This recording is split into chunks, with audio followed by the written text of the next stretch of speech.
Kuyovim Omon shetdan Nursulton akani videosi lekin yomon bo'pti lekin bilan. Nasıl aytyapman men yomon ketdi orasi.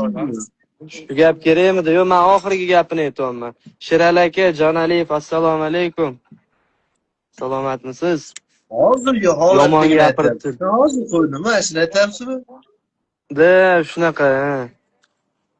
Demak, Yomon shunday gap holat bo'ldi ekan. lekin. Bu aka qayerda gapiribdi, nima bo'pti? Intervyusida gapirishi kerak. Rahmonali aka, rosa yaxshi ko'ryapsiz. Mani u akangiz bilan ishim yo'q, to'g'risi. Mani aybim, aka, meni ham podдержка qiling. Menga ham $100 bering deb yoniga bormaganim. Men javob beraman.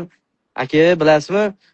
Mahmud aka bilan bilasizlarmi qanaqa tanishganmiz? O'sha 2018mi, 19mi Zuba deb video chiqqanimda akam meni yomon ko'rdi. Bilat sportsmenlarda, o'zbek sportsmenlarida unaqa shou meni chiqmagan deb meni urmoqchi bo'lgan aka.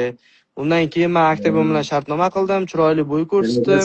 Shundan keyin aka-uka bo'ldik, boshqa qildik.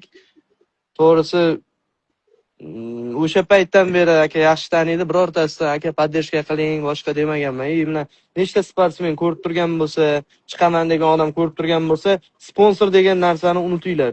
O'zingizlarga o'zingizlar sponsor.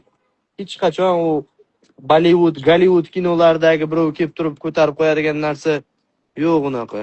Go bolalar menga podpiska tashlayapti, G'iybat.